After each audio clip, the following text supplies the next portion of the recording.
ಬಂದು ನೋಡ್ತಾ ಇದ್ದೇನೆ. ದೃಷ್ಟಿ ಎಲ್ಲಿಯವರೆಗೆ ಗೋಚರಿಸುತ್ತದೋ ಅಲ್ಲಿಯವರೆಗೆ ಕಾಣುತ್ತಾ ಇದ್ದದ್ದು ಸಭೆಯೇ.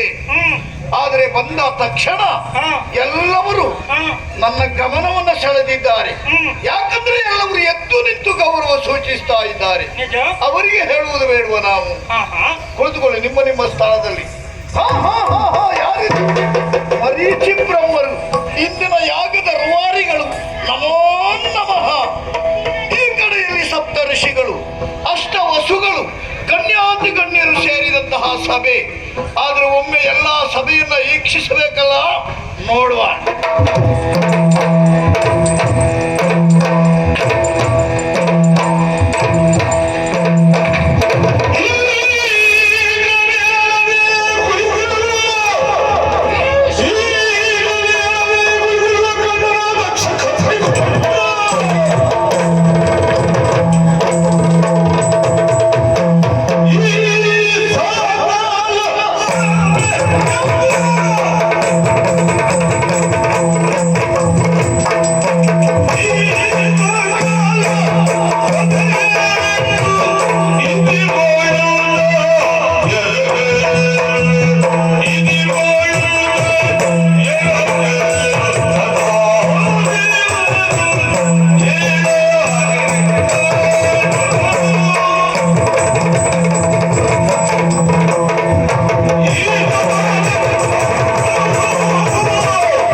ಸೇರಿದ ಎಲ್ಲಾ ಸಭಾಸದರ ದೃಷ್ಟಿ ಒಂದೇ ಕಡೆ ಕೇಂದ್ರೀಕೃತವಾಗಿದೆ. ಹಾಗಿದ್ರೆ ಈ ಸಭೆಯ ಇಂದಿನ ಕೇಂದ್ರ ಬಿಂದು ಯಾರು ಎಂದು ಗಮನಿಸಿದಾಗ ಈ ಕಡೆಯಲ್ಲಿ ಅಧ್ಯಕ್ಷ ಪೀಠದಲ್ಲಿ ಕುಳಿತವ ಈಶ ಎಲ್ಲವರೂ ಎದ್ದು ನನಗೆ ನಮಿಸುತ್ತಿರುವಾಗ, ನನಗೆ ಗೌರವವನ್ನು ಸಲ್ಲಿಸುತ್ತಿರುವಾಗ ಅಧ್ಯಕ್ಷ ಪೀಠದಲ್ಲಿ ಕುಳಿತ ಈಶ ಸಾಮಾನ್ಯ ಒಂದು ಉತ್ಸವದ ಮೂರ್ತಿಯಂತೆ ಯಾವ ಕ್ರಿಯೆಯೂ ಇಲ್ಲದೆ ತಟಸ್ಥನಾಗಿದ್ದಾನೆ. ಅಂದ್ರೆ ನನ್ನನ್ನು ನೋಡ್ಲಿಲ್ವಮ್ಮ, ನೋಡದೇ ಇರುವುದಕ್ಕೆ ಸಾಧ್ಯ ಇಲ್ಲ. ನೋಡಿಯೂ ಹೀಗೆ ಆಕೆ ಮಾಡಿದ ಗೊತ್ತಾಯ್ತು. ಅವನಿಗೆ ಈ ಸಭೆಯಲ್ಲಿ ಒಂದು ಅಧ್ಯಕ್ಷ ಪೀಠ ಸಿಕ್ಕಿದೆಯಲ್ಲ, ಅಪರೂಪಕ್ಕೆ ಸಿಕ್ಕಿದ್ದು.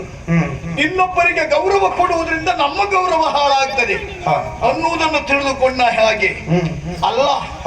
ಇವನ ತಲೆಯಲ್ಲಿರುವ ಅಹಮ್ಮು ಒಂದೇ, ಈಶತಾನಂದೆಂಬ ಅಹಂಕಾರ. ಇಷ್ಟು ಗರ್ವ ಈ ದಕ್ಷನ ಮುಂದ ಈಶಾವ ಇರಲಿ, ದಕ್ಷನ ಮುಂದೆ ಈ ಅಹಂಕಾರವನ್ನು ತೋರಿಸಿದ ಅಂತಾದರೆ ಏನಿದರ ಅರ್ಥ? ನಿಜವಾಗಿ ಹೇಳಬೇಕಾ, ಗೌರವ ಎದ್ದು ಕೊಟ್ರೆ ಅವನಿಗೆ ಮರ್ಯಾದೆಗೆ ಕಡಿಮೆ ಆಗುತ್ತದೆ ಅಂತಾದರೆ ಅವ ಕುಳಿತಲ್ಲಿಂದ ಏಳುವುದು ಬೇಡ.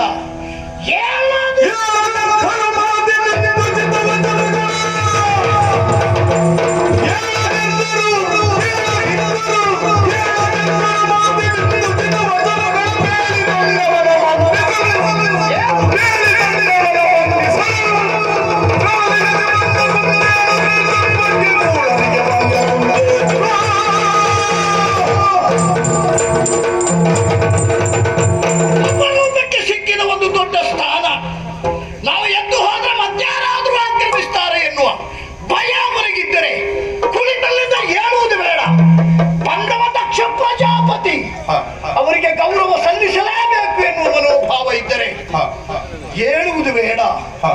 ಹೇಳದಿದ್ದರೂ ಮಾತಿನಿಂದುಚಿತ ವಚನಗಳ ಮಾತಿನಿಂದಲಾದ್ರೂ ನನ್ನನ್ನು ಗೌರವಿಸಬಹುದಾಗಿತ್ತು. ಏನು ಮಾತಾಡುವುದಕ್ಕೆ ಅವನ ನಾಲಿಗೆಗೆ ಮುಳ್ಳಿನ ಮರ ನಡೆದಿದೆಯಾ? ಯಾಕೆ ಸುಮ್ಮನೆ ಕುಳಿತಿದ್ದಾನೆ? ಇದು ನಮ್ಮನ್ನು ಅಪಮಾನಿಸುವಂತಹ ತಂತ್ರ. ಈ ಸಭೆಯಲ್ಲಿ ಬೇರೆ ಯಾರೋ ಬಂದು ಈ ರೀತಿ ನಮ್ಮನ್ನು ಅಪಮಾನಿಸಿದ್ರೆ ಅವರಿಗೆ ಶಾಸ್ತಿಯೂ ಮಾಡಬಹುದು, ಅದನ್ನ ಗಣನೆಗೂ ತಕ್ಕೊಳ್ಳುವುದು ಬೇಡ. ಇವರೇ ಮಾಡಿದ್ದರಿಂದ ನಮಗಿದು ಮಹಾ ಅಪಮಾನ. ಯಾಕಂದ್ರೆ ಇವನೇನು ನನಗೆ ಅನ್ಯನಲ್ಲ, ಇವ ನನಗೆ ಸಂಬಂಧಿಯೇ. ನಿಜವಾಗಿ ಹೇಳಬೇಕಾ, ಇಂಥವನ ವಿಷಯ ಗೊತ್ತಿದ್ದು ನಾನೊಂದು ಕಾರ್ಯವನ್ನು ಮಾಡಿದೆ. ಇನ್ನೊಬ್ಬರ ಮಾತನ್ನ ಕೇಳಿಕೊಂಡೇನು ಮಾಡಬಾರದು ಅನ್ನುವುದಕ್ಕೆ ಸಾಕ್ಷಿ ಇಷ್ಟೇ. ಇದು ನನ್ನಿಂದ ಆದ ವಿಷಯ ಅಲ್ಲ. ನನ್ನ ಅಪ್ಪ ಸರಸಿ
ಕೇಳಿ ನಾನು ಹೀಗಾದದ್ದು.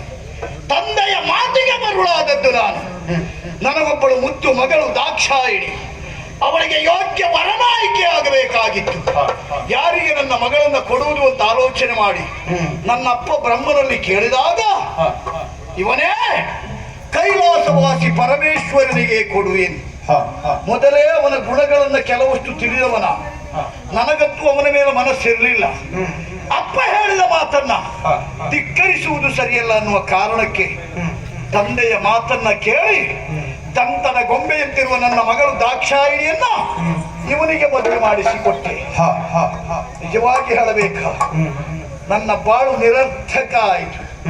ಯಾಕಂದ್ರೆ ಇಂಥವನಿಗೆ ಕೈಗೆ ನಾನು ಮಗಳನ್ನ ಕೊಟ್ಟದ್ದು ಹೇಗಾಯಿತು ಅಂದರೆ ಈಗ ಆಲೋಚನೆ ಮಾಡುವ ಪರಿಸ್ಥಿತಿ ಬಂತು. ಕೋಣಗನ ಕೈಗೊಂದು ಮಾಲೆಯನ್ನ ಕೊಟ್ರೆ ಏನ್ ಮಾಡ್ತದೆ? ಮಾಲೆಯ ಯೋಗ್ಯತೆ ಕೋಡಗನಿಗೆ ಗೊತ್ತಾ? ಇಲ್ಲ. ಮೂಸ್ತದೆ ತಿನ್ನುವ ವಸ್ತು ಅಂತ ಕಾಲಡಿ ಹಾಕಿ ಪುಡಿ ಮಾಡಿ ಬಿಡ್ತದೆ. ಮಾಲೆಯ ಯೋಗ್ಯತೆ ಕೋಡಗನಿಗೆ ಗೊತ್ತಿಲ್ಲ. ಮಾಲೆಯಂತಿರುವ ನನ್ನ ಮಗಳು ದಾಕ್ಷಾಯಿಣಿಯನ್ನ ಈ ಕೋಡಗನಿಗೆ ಕೊಟ್ಟು ನಾನು ನಿರರ್ಥಕವಾಗಿ ಕೆಟ್ಟು ಬಿಟ್ಟೆ. ಇದು ಅಪ್ಪನ ಮಾತನ್ನ ಕೇಳಿಕೊಂಡು.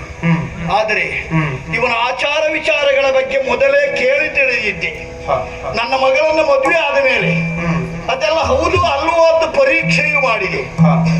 ಇಲ್ಲ, ಎಲ್ಲವೂ ಸರಿಯಾಗಿಯೇ ಇದೆ. ಯಾಕಂದರೆ ಮನುಷ್ಯ ಅಂತಾದ ಮೇಲೆ ಅವನ ದಿನಚರಿ ಮತ್ತೆ ಅವನ ಕ್ರಮಗಳು ಎಲ್ಲವೂ ಮಾನವೀಯತೆಗೆ ಸಂಬಂಧಿಸಿಯೇ ಇರಬೇಕು.